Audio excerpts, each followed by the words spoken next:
எல்லாம் விடுதலை உண்டு. பேய்கிட்ட விடுதலை இல்லைங்க, அதெல்லாம் பிரச்சனை இல்லை. முதல்ல மைண்ட்ல என்ன ஆகணும்? நிறைய கோயில பேய் விடுதலை ஆக்கிடுறாங்க.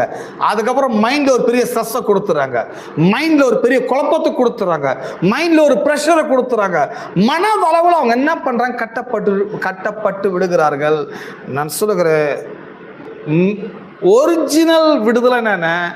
என் மனம் தெளிவா இருப்பது, என் மைண்ட் கிளியரா இருப்பது, என் மைண்டு ப்ராப்பரா வேலை செய்ய ஆரம்பிக்குது. மைண்டு குழப்பம் இல்லை, மைண்டு கட்டல் இல்லை, மனம் யாரோ என்னை கட்டி இழுக்கிற மாதிரி இல்லை, யாருக்கோ நான் அடிமையா இருப்பது மாதிரி உணரவே இல்லை. என் மனம் மிகவும் தெளிவா இருக்கிறதை நான் உணர ஆரம்பிக்கிறேன்.